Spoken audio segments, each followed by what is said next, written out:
You guys, Matt Jablonski here with the Point of Change. I am dirty and grubby and gross, but I'm here. Yeah. So I'm gonna wait for some people to get here and give you just a second. I'll pull this live up over on here on my phone so I can see your reactions and see the comments a little easier. And turn that down. Good afternoon, everyone, and welcome to the Point of Change. My name is Matt Jablonski. I am a recovering meth addict with over 13 years of meth abuse and over 5 years of recovery. Whew! I am not in a program of any kind. I am not 100% clean and sober. Cannabis has been a huge helper in my recovery. If you didn't know any of that, now you do. But anyway, none of that is what we're talking about tonight. Kind of is. It's what we're always talking about because recovery is the reason why I'm here right now. But either way.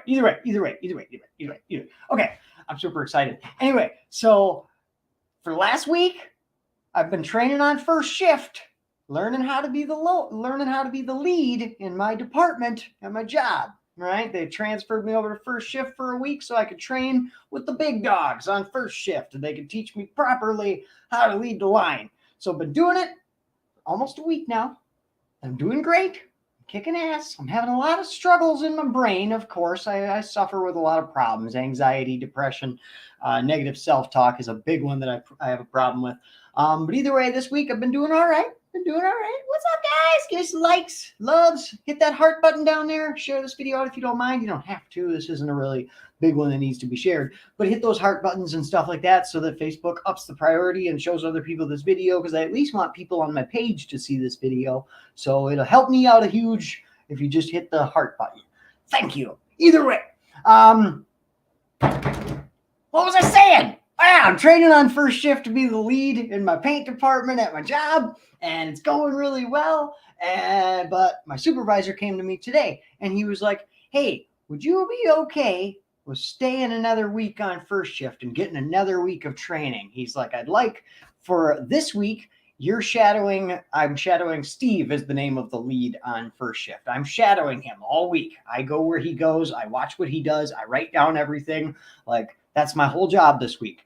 He's like, so I would like you to come in next week on first shift as well. And next week, I want you to be the lead. And Steve is going to shadow you and see if you got it down before you go back to second shift. I want to make sure you're good. And I was like, I'm not excited about it because I'm really ready to go back to second shift. I'm not too happy. This whole waking up at 2 o'clock, 2:30 in the morning crap is for the birds, man. I don't like this at all, okay?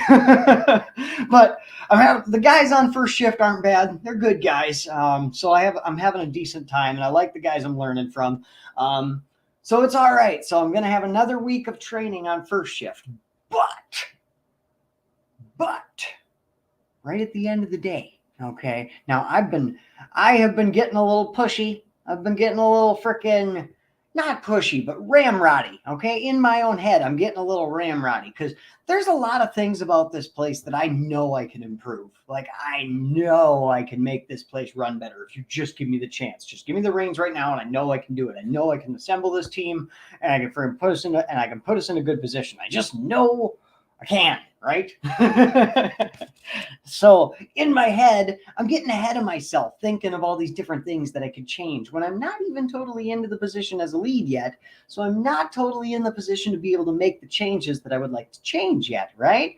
So kind of, trying to rush the process, I guess, a little bit in my head, getting a little ahead of myself and getting all, I wish I could change these things now, But either way, today, good things come to those who wait. Because today, at the end of the day, my lead on second shift came in and she came up to me and she was like, "Hey, Matt, how's your training going?" And I was like, "It's going really good." But I was like, "Bad news.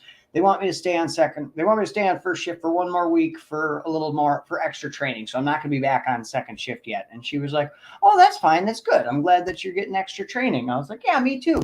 And she says, "I want to tell you this. I haven't told anybody else this yet, but I'm voluntarily stepping down as lead."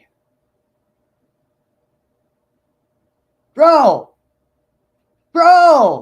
that means that all the work I've been doing this week and going to first shift and doing all this extra training and all this extra shit is paying off right friggin' now.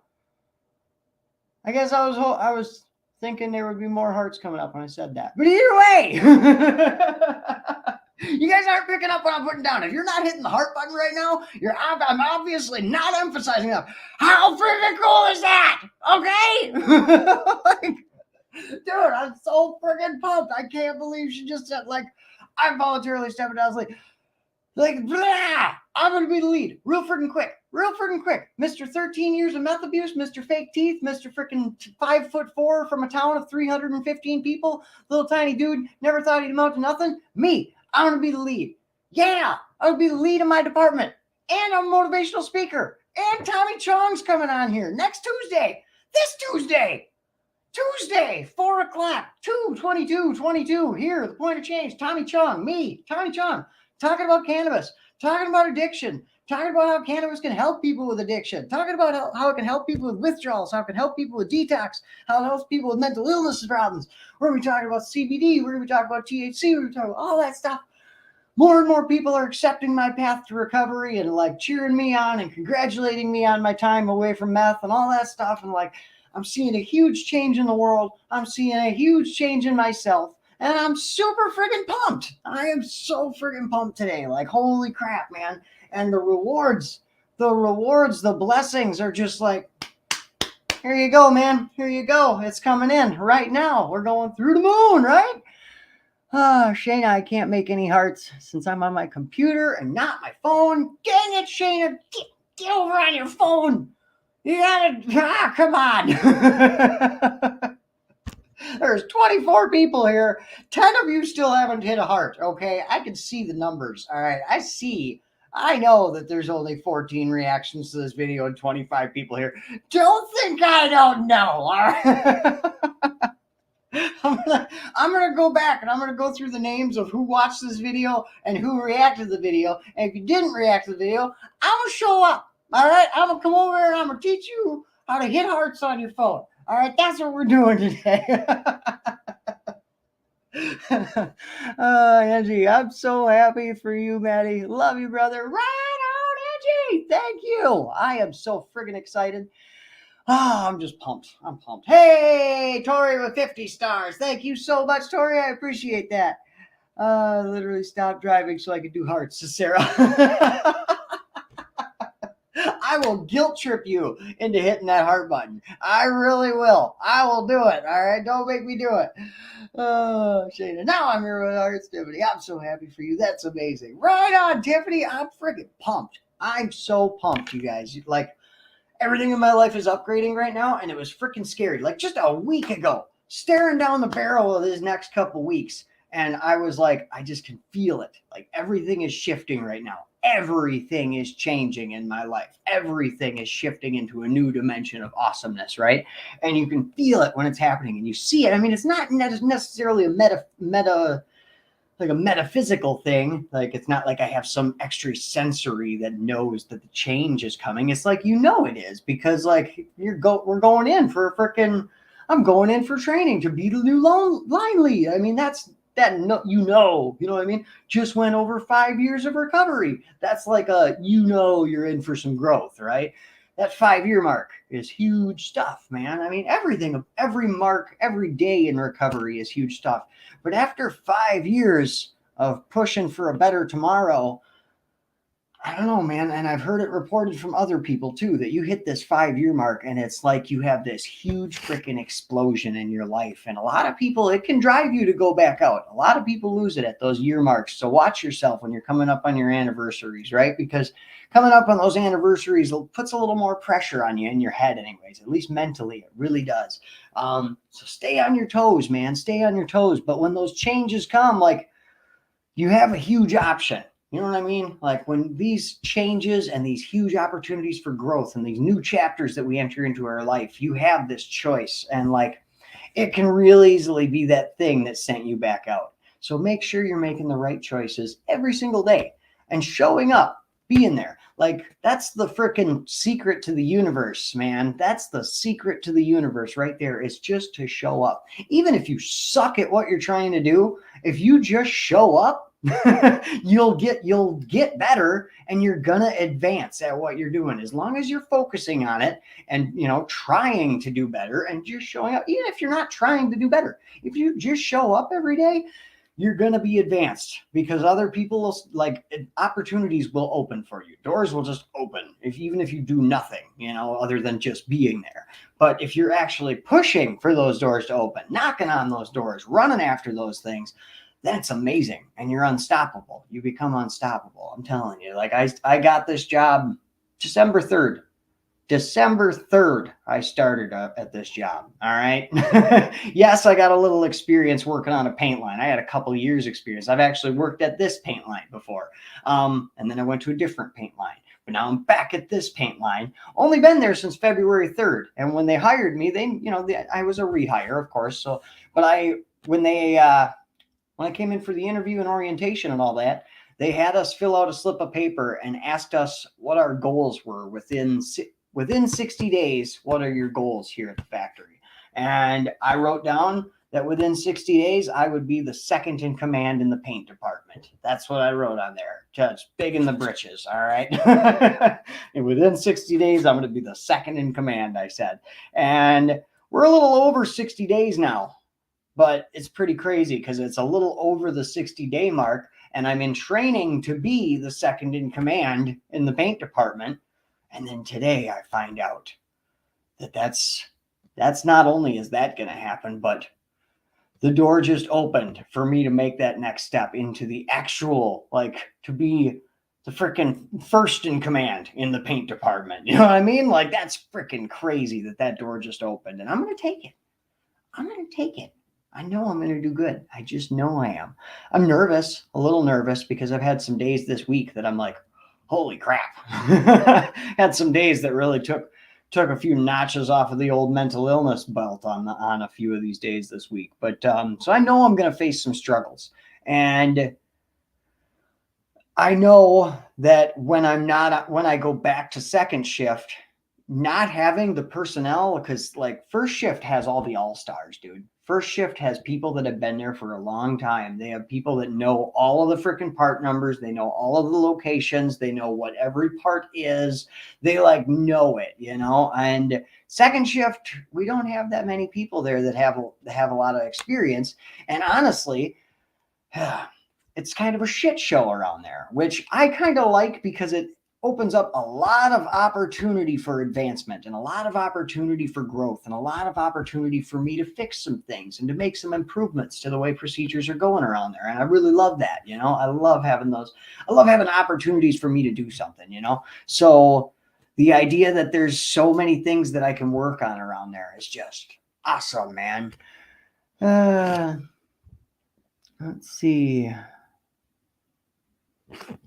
Jax, it seems everyone is happy and everything everywhere, as it's been nothing but funerals and being surrounded by death, being humiliated and punished and treated like shit.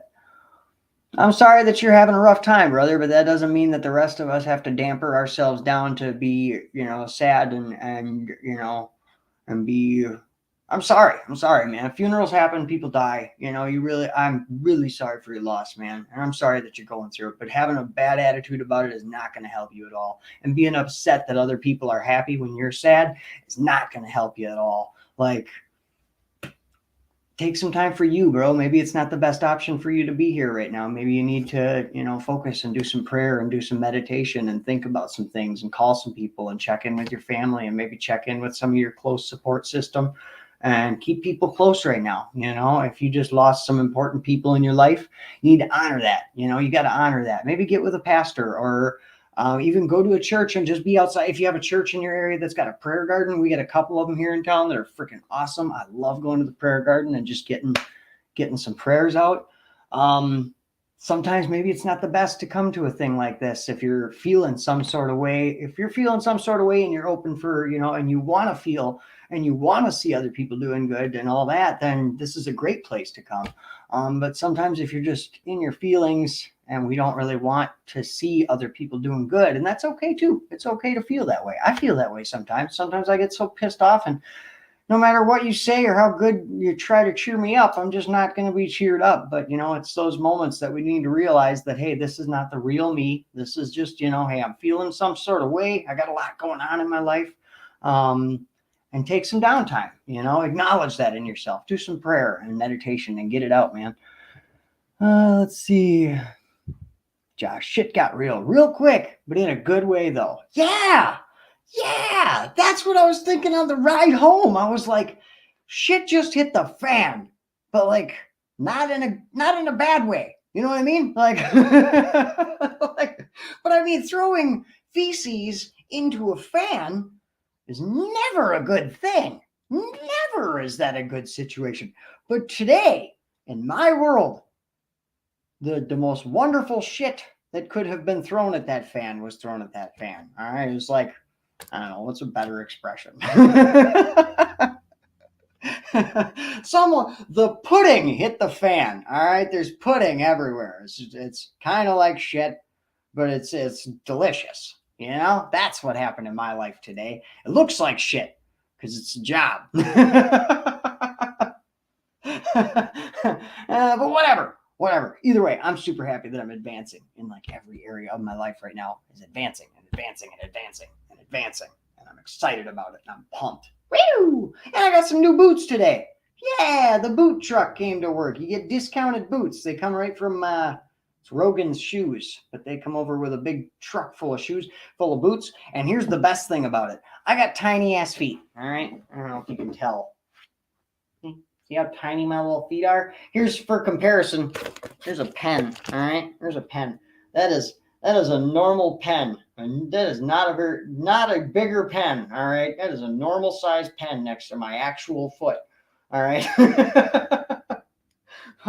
my foot is like a pen and a half long. That's a weird unit of measurement, but we're using pens as measurement. So having a size 7.5 foot, bro, it is so hard to find work boots and shit in my size. I go to the shoe store, whatever shoe store I go to. I don't just get to go, I'll take that one, sir. I have to go around the whole freaking store and find what do they have in my size first, and then I choose from those. Okay, I don't get to just pick any shoe in the store and well, of course, sir, we have that. No, it's like, hey, do I have this shoe? Oh yeah, we have plenty of that shoe. Do you have it in a 7.5? Why? Do you have a child here with you? Are you buying shoes for your premature baby? Is that why? Is that why you need a size 7.5, sir? Like, no, it's for me. And then I get laughed out of the store. I don't have it in my size ever. There. Caitlin's got my chair all jacked up, you guys. There. Yeah, I like my chair all the way up. I jack my chair all the way up. Caitlin's tall as hell, so she comes in here and she jacks my chair all the way down. Where is it? Yeah, this is where Caitlin sits when she makes her videos in the morning. So when you guys tune in and she's like, normal height, the chair's way down here. All right, I got to do this. There. Now I look like a real boy. Lynette, my son will be 14 tomorrow, and he wears a 6.5 or a 7. Just get out. You know where the door is, Lynette. Don't let the door hit you where the good Lord split you. You know what I'm saying? And take your giant child with you. Obviously. Richie says, go buy some lady work boots. Honestly, I thought about that. I was gonna just convert over, and like I'll just transition now. I'll start the transition, bro. But I was thinking about just, if they didn't have a 7.5 in a men's, I would find the equivalent size in a female boot, which I still think is dumb that we have different sizes. Like, why isn't that kind of dumb? I mean, isn't it kind of dumb that women and men's shoe sizes are different? Like, why Right. Let's see. Why not just have it from child size? Like this should be a size 1, size 2, size 3, size 4, size, oh yeah. And then you don't need 2 different sizes for everybody. It's here you go. Like it makes sense to me. It makes more sense than this. Whatever. Anyways. Tori, holy shit. What is wrong with people? Wait, what did I do? What did I do? I don't remember. I don't remember what I said or what anybody said. Hang on, I gotta go. Oh, it's probably a reply. See, it doesn't tell me. Let's see. Just got in. See, someone sent me a request message only for her to call me. See you next Tuesday. What? Brandy Conklin, you got called a what? Oh shit! Just got real in Brandy's world. Don't they know? Don't they know who they're messing with? Do you know what Brandy will do to you? A good way to get reported for hate speech. Never even saw this woman before on Facebook. Oh yeah? Someone sent you a request. Oh, a message request, like somebody. Wow. That's some. You shouldn't have reported her. You should have messaged her back and asked her if everything's okay at home. Like, wow, bro. That's some severe overflowing toxicity. If you have so much hate and toxicity overflowing out of your life that you decide you need to go on someone's Facebook that you don't even know and send them a message and tell them to see you next Tuesday, like, that's insane. That's insane. That's some severe level of hurt, man. And honestly, I pray for this person. I really do. I pray that whatever it is that's got them mad and got them feeling that way, because like that should be your first question. You should message them back and be like, you know what? This feels unnecessary. Is this about something else? Like this is obviously projecting. This is a classic case of projecting. That's, when you get pissed about one thing, but you project that anger onto other things. Like when you get mad, some people get mad at work and then they come home and they yell at their kids, stuff like that. You're not mad about what you're yelling at them for. You're actually mad about that shit that happened at work earlier, and you're just letting the anger out now. And that's freaking textbook case of that. But I mean, I guess at least she's taking it out on someone she'll never see again and never, you just go to some random person and just call them. That's a hell of a way to get your kicks, man. Maybe she's just freaking. maybe she knows that she's gonna do that. Like maybe she had a terrible day at work, horrible day, and she knew that she was going to project it on somebody. She's like, well, it's either my loved ones or some random person on Facebook. And she just went on Facebook, was like, sorry, you drew the short straw today. You were just her choice to let out her anger. So you should be that you provided a service, Brandy. You provided this woman a service and saved her family from having to have her say those things to them. A relationship has been saved today. Oh, Johnny says, Chong will see you next Tuesday. Yes, he will. There was a guy at work today was wearing a Cheech and Chong shirt, and everything in me wanted to go, I'm going to talk to him on Tuesday. Like everything in me wanted to say it. But two things.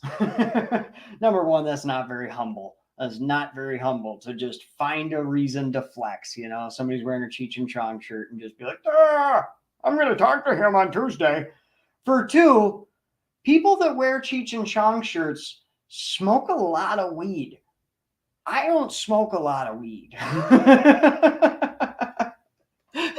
So if I would have been like, oh, dude, I'm going to talk to Chong on next Tuesday, then this guy's going to think that I smoke a bunch of weed. And he's going to want to smoke with me, at work probably, and that's a no. And then like, and he's probably either that, or even if he wanted to, it just opens up a door for toxicity, because I just don't like to, I don't flaunt things like that. And for three, a third reason is I don't tell people at my normal job what I do outside of work. That's a thing. And some people think that if you hear that, you might think, why, Maddie? Are you ashamed of your recovery, or you don't want to tell people about the point of change, or what is it exactly? Here's what it is. I know that what I do here at the Point of Change is a pretty awesome thing, right? Making videos and online content, being a motivational speaker for addiction prevention and recovery, and a comedian. Like, people look at what I do and they're like, oh my God, that's amazing. And I love that, but I want my work to stand for itself. I know that if people at work, like supervisors and stuff like that, were to find out what I do outside of work, I feel like that would, like, they might be giving me promotions just because of what I do outside of work. You know what I'm saying? They might be like, oh, wow, he's a motivational speaker and he helps addicts. Oh my God, he's such that's so amazing. He's so selfless and amazing. I can't believe he does that. We need to make him a supervisor now just because he's a motivational speaker outside. We want to support what he does. Like, that's amazing. And if I get to be a supervisor at work, I want it to be because of what I do at work. I don't want it to be because they love what I do outside of work and they want to, you know what I'm saying? Like, so I feel like I just don't want to tell people at work what I do as a motivational speaker. And then it's unless they're a person who needs help, which is very soon. I've noticed today, and I've noticed in the past, but after some conversations I had today with some people, there's somebody at work that I'm really going to have a talk to, that I'm going to have to, he's going to have to change his ways, and hopefully I can help him with the addiction, but it's very possible that he's going to end up losing his job. And I'm going to have to be the person to make him lose his job. But it's going to get real. It's going to get real quick, man. Holy crap. But hopefully I don't want to be the one to teach him that lesson, but I feel like if I pull him to the side and actually talk to him and frickin' let him know who I am and what I do, and tell him that I've noticed he has this problem, and tell him that, hey, tonight I'm not gonna write you up, but I am gonna send you home. I'm gonna just say that I didn't feel that you were in emotional place to be at work. But, I'm going to send you home tonight, but you need to stop this coming into work like this. And that's going to be the way it's going to have to be. I'm going to have to lay the law down with this guy. I can already see it coming. But hopefully I can help him with that problem that he's developing, I should say. Let's see.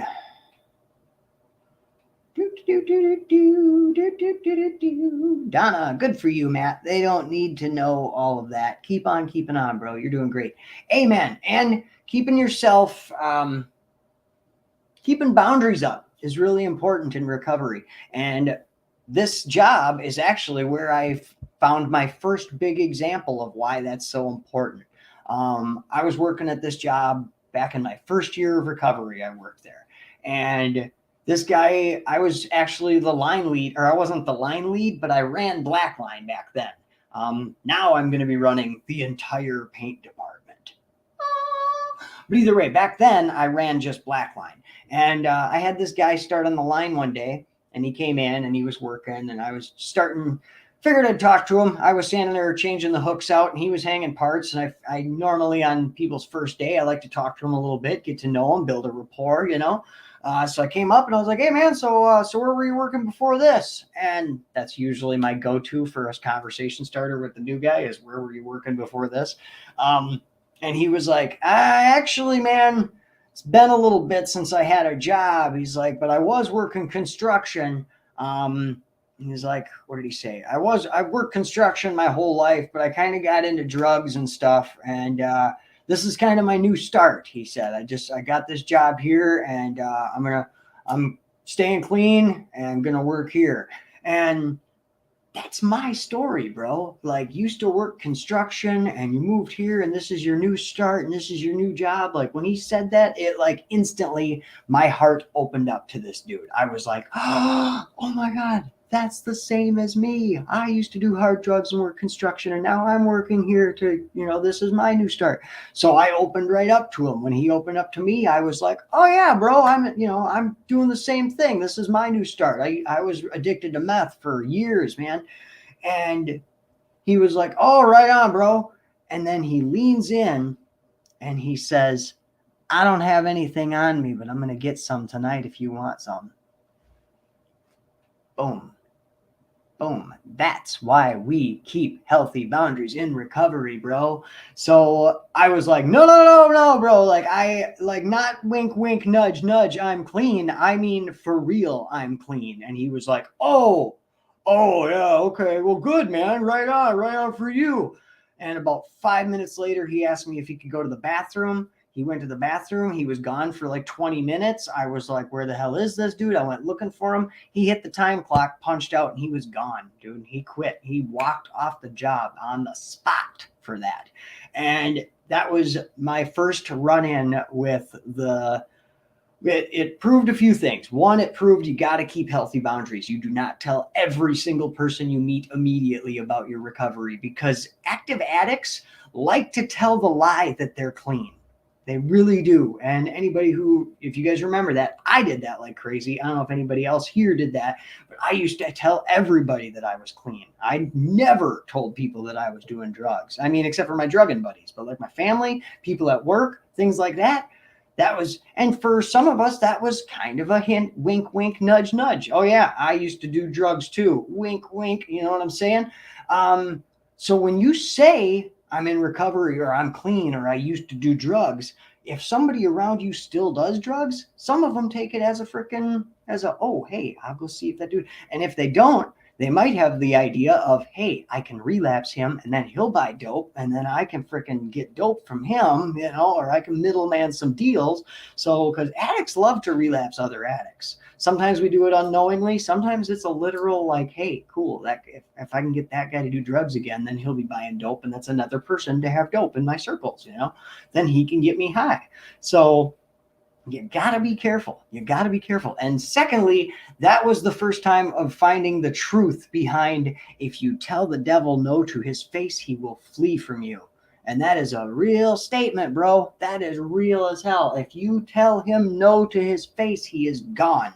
And just the way that dude just disappeared. I mean, it was literally like, told him no, no, bro, I'm good. And he was like, oh, like 5 minutes later, I gotta go to the bathroom, and just dips out and clocks out. And I never seen that dude again. Like, that was the devil incarnate right there, come walking into that paint line and present me with everything I wanted to hear. It was like the perfect words to get me to open up to him to say that. You know what I mean?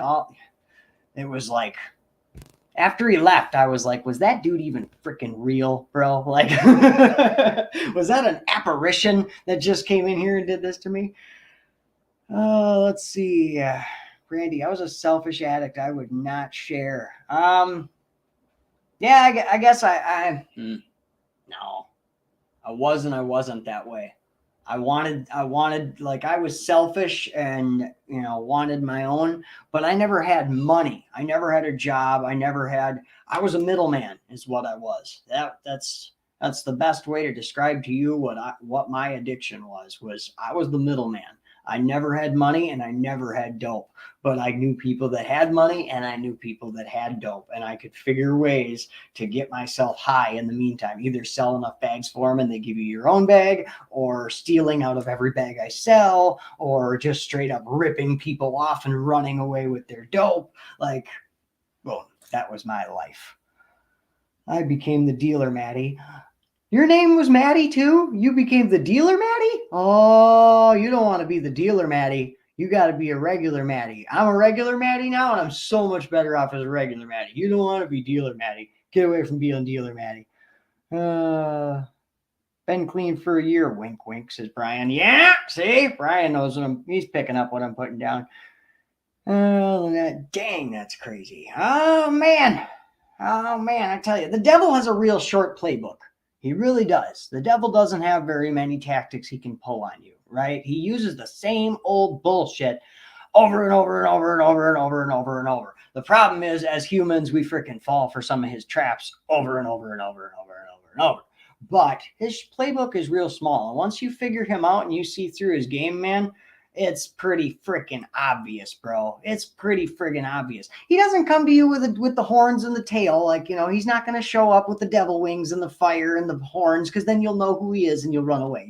You would never talk to him if if Satan just showed up in his full Lucifer form. There's no way you'd go over and be like, hey man, no. Well, it'd be clearly, it's like, well, obviously you are Satan. He'd be like, no, man. What do you mean? I'm totally not Satan. And you'd be like, bro, you definitely are Satan. And you'd be like, no, totally not Satan. You should totally buy this dope from me because I'm not Satan, man. Totally not Satan.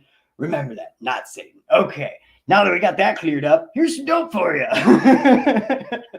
The devil shows up disguised as everything you ever wanted. He comes in just in this. It's almost like it's like the apple, man. It's like a here, just take it. Here's everything you wanted without all the work and the nonsense that you have to go through to do all that other stuff that guy wants you to do. Here's the easy way. And oh, bro, I'm telling you, once you start to learn how to identify what is evil and what is good and all this, it really becomes a lot clearer how to make those choices. But I can see how he's manipulative, he's a manipulative fuck. but he is not without his failures. What is going on out here?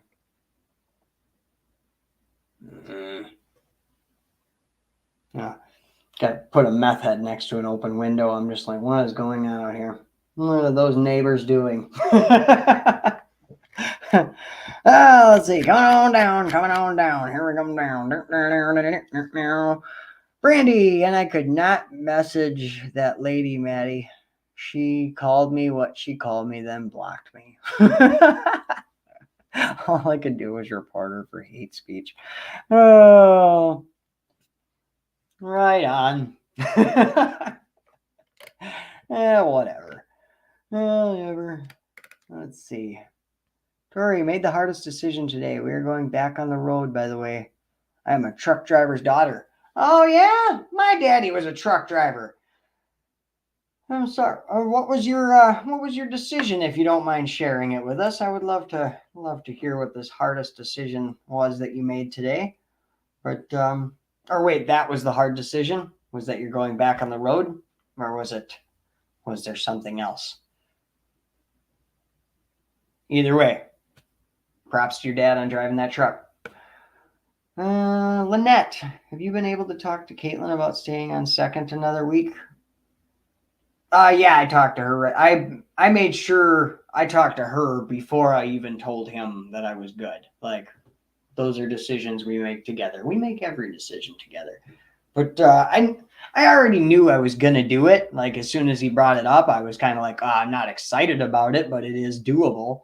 And he was like, well, I'd really like to have you stay on first for another week here and train for one more week before I send you back to second. So I know you got your feet planted, And I was like, that's going to suck. And he was like, well, he's like, talk to your woman about it. Let me know by tomorrow. Just let me know by tomorrow if you're going to do it or not. And I was like, all right, right on. So I went on break and I messaged Caitlin and I was like, hey, just wanted to let you know, what did I say? I said, I don't really like this, and I'm sure you're not really going to like this either, but Doug asked me if I would stay on first shift for another week to train before I go back to second. And Caitlin, first she wow reacted the message, but then a second later messaged me and she just said how awesome it is that we're going through these huge changes right now in our life. And that she said, yeah, it's going to suck, but yeah, definitely, babe. That's awesome. Like, she's awesome. She's awesome. So yeah, I just wanted to make sure I told her at least about it before I told him yes. I knew she wasn't going to say no, but either way, I let her know that it was going, or that it, I was offered that, and then went back after break and I was like, yeah, I'll be here next week, and shook on it. And I found a guy to give me a ride to work. So that's cool. So no more of this bike riding crap. Caitlin fell off the bike today on her ride to work, hit a patch of ice and frickin' took a digger. So I'm happy that I found somebody to give me a ride so Caitlin can just drive the Subaru now. What we've been doing is I take the car to work in the morning, and then in the afternoon, Caitlin rides the bike, the pedal bike, pedals her butt over to the job. And then when I get off work, I come out, I grab the bike from her, she goes into work, I take the bike home, and then at night, Caitlin drives the Subaru back home. So that way, neither of us are riding the bike in the dark. Yeah, so today, Caitlin frickin' hit a patch of ice on her way to work and took a digger. Hopefully she's feeling okay. She said it was a graceful fall. She said it was just, she didn't expect it and thought there was enough tread there or traction there to go across it. And she said she fell gracefully, though it was fine. I was like, all right. Oh, let's see. That's really cool. My work is so strict with phone use. I have to sneak off to the bathroom to make calls. I can sometimes sneak a couple of seconds in.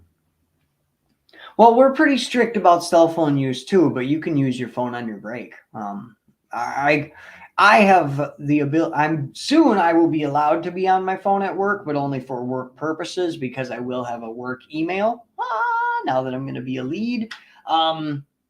But yeah, like you're not allowed to be looking at your phone or stepping away from the line and going to look at your phone or anything like that. We allow it a little more, even more than we should. We are a little lenient on it, myself and the other leads, because there is times when we do have downtime where it's like, yeah, go ahead. I don't really care if you want to look at your phone or whatever. But but I went on break and I messaged her. Let's see.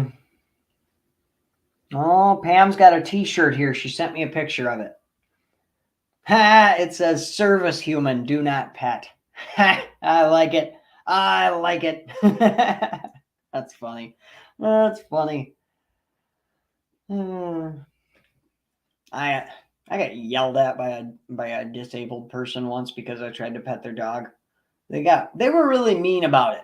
And I was young and I didn't like honestly, I got a little pissed off at almost a little prejudice about it. I didn't like people that had freaking service dogs after that because of the way she freaking freaked out over me trying to pet her dog, like, wow, got all freaking like, I don't even remember what was said because I was pretty sure I was pretty short. I was going to say, I'm still short. I was pretty little when this happened. So I don't really remember what this lady said to me, but I remember petting the dog that was in the store and being hollered at about how he's working. Like, okay, jeepers. And after that, I was like, I'm just never going to touch a service dog again. People with service dogs are mean.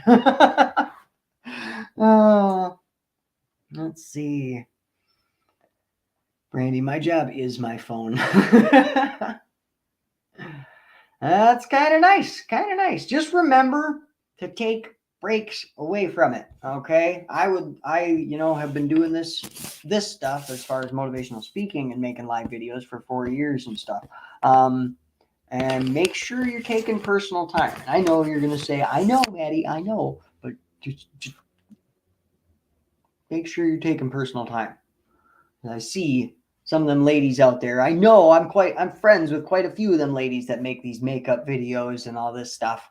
And I don't know how many times I've gotten messages from them like falling apart and having a terrible day. And I'm like, you need to take a day off and just don't worry about other people today. Don't worry about selling makeup. Don't worry about making a live video for your followers. Don't worry about keeping up with the social media stuff. Take a day off. And they're like, oh yeah, it's a good idea. And then freaking 10 minutes later, I get the notification. So-and-so is live selling makeup. And I tune in and here they are. Hey guys, how's it going? Oh yeah, check out my new color palette. And it's like 5 minutes ago, you sent me a message like, oh my God. I'm falling apart and I don't know what to do. And now you're over here. Hey guys, just wanted to show you this new color palette. Like, just don't do that to yourself. Don't do it. Take care of you first. Pam, my recovery is my iPhone, and it's definitely smarter than me. Oh, aren't they all? Aren't they all, man? Oh, so glad I called everybody out at the beginning of this video on not hitting the hearts, bro. I really am. That felt good to say it. All right. Sometimes that shit really gets annoying. I gotta say, man. I mean, as a social media creator, I know we're not supposed to care about the likes and the loves. I know, but there's times where it's like where I say, "Hey guys, come on in," and I see we got like 20 some people here, right? I'll have like 25 viewers, but only like 3 reactions going on. Only 3 people out of the 25 that are watching have hit the heart button. So I'll say, "Hey guys, give me some likes and some loves," because I figure maybe they've just forgotten, right? Because I do that. Sometimes I'm watching a video and I just space out and I forget to hit the react button or whatever. So it's kind of nice to get a reminder of, when I say, "Hey guys, make sure you hit that like and love." A lot of people are like, "Oh yeah, totally forgot. Here we go. Hit the button now."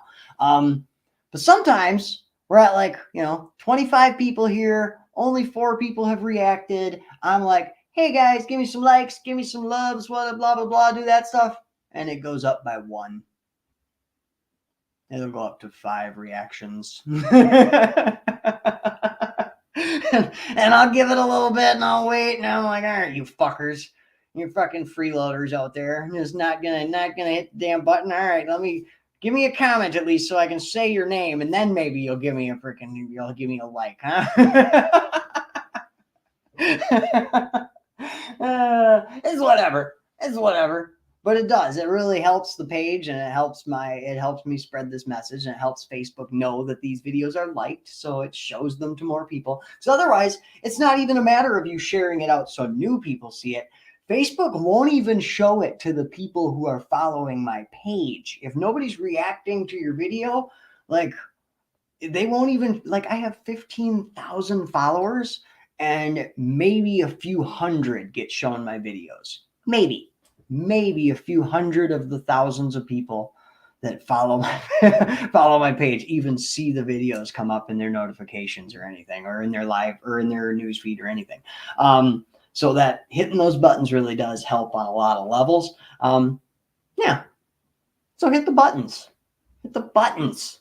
Push the button.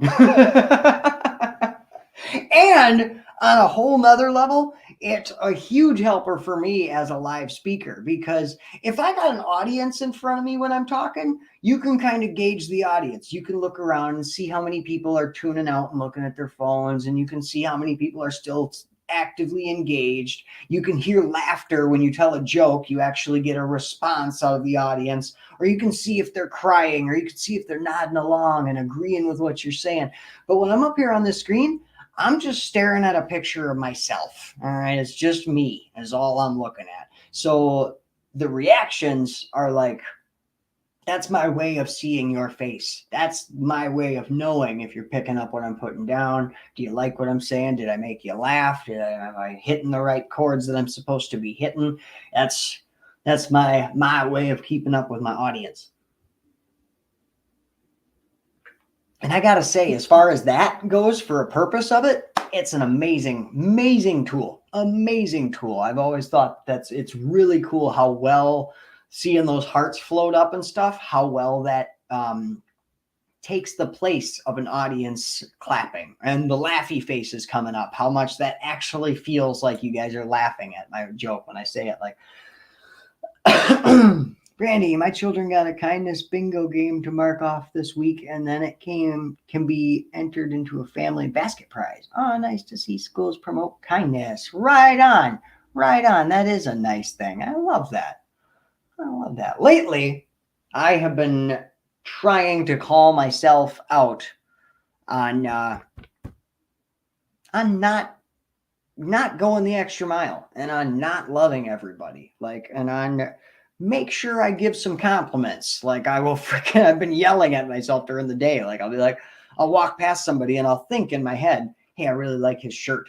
But then I don't say it, I just think it. I really liked his shirt. And then I end up going, that dude could have really used that compliment. How do I, maybe he freaking was pissed about something. And, so I'm trying to get more proactive about If I see somebody, I like his shirt, or, I notice they get new pants, or like their new haircut, or whatever, just saying it instead of walking past and thinking it. And then, it's, oh, hey, I like that guy's shirt. When just a simple, hey, I like your shirt can really pick up somebody's mood, man, lets them know that they look good, lets them know that you like that you like their style, that their style is cool. Like,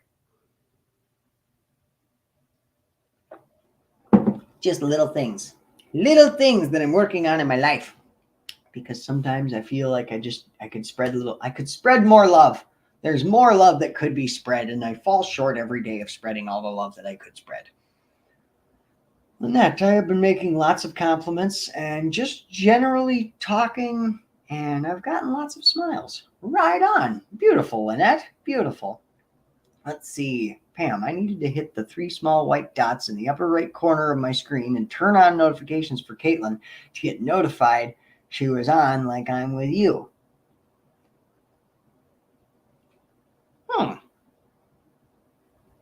Weird. That's weird, because she's still on the Point of Change. It's still the same page and everything. So if your stuff's all set up, maybe Zuckerberg unset your stuff.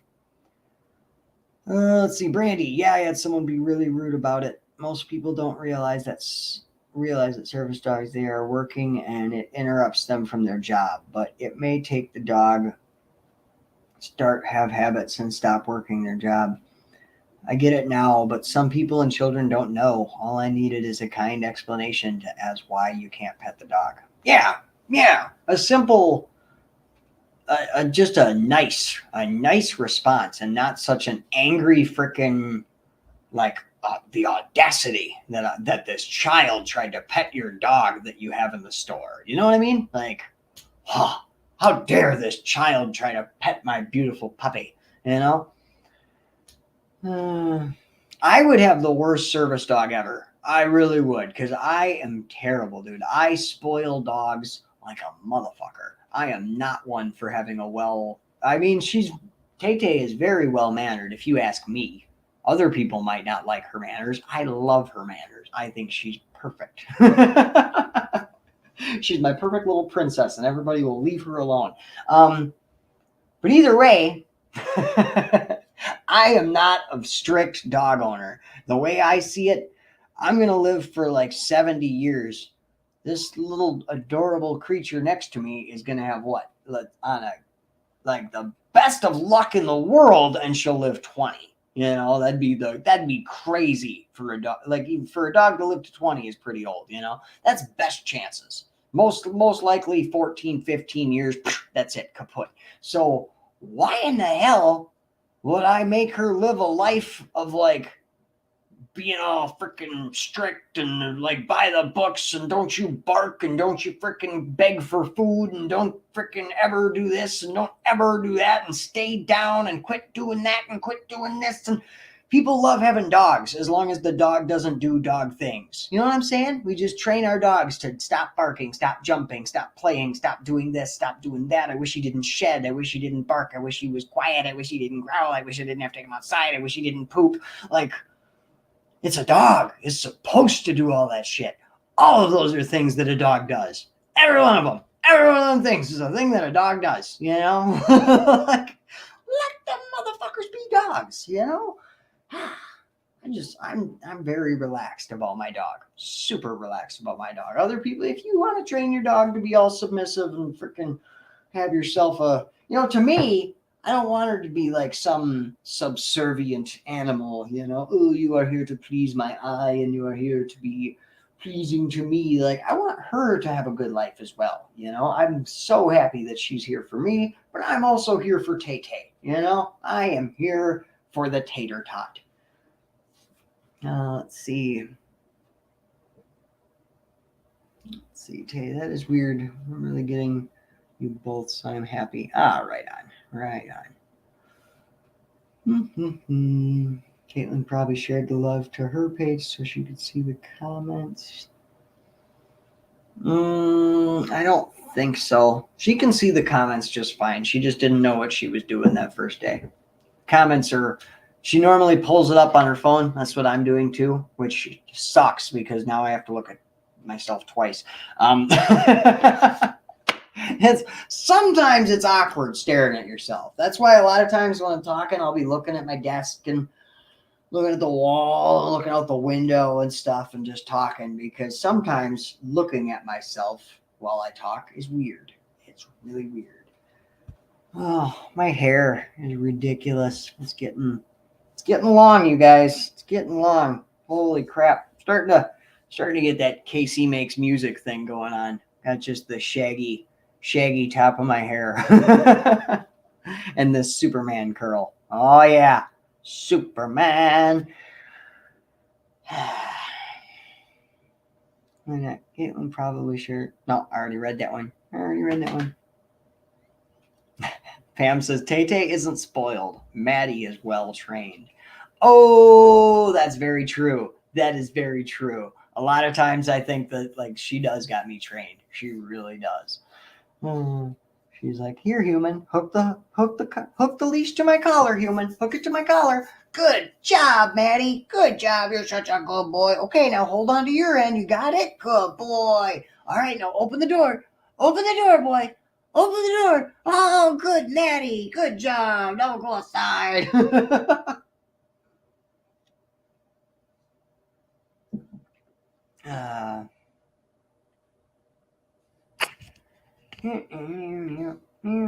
All right. Well, I'm running out of things to talk about, and I want some food. I want food so bad. So I love you guys. I hope you guys have a good rest of your night, and I will see you guys. Well, Caitlin will see you guys tomorrow morning, and I will see you tomorrow after work. So have a wonderful evening, and I'll see you tomorrow. Until then, stay happy, stay healthy, and stay clean.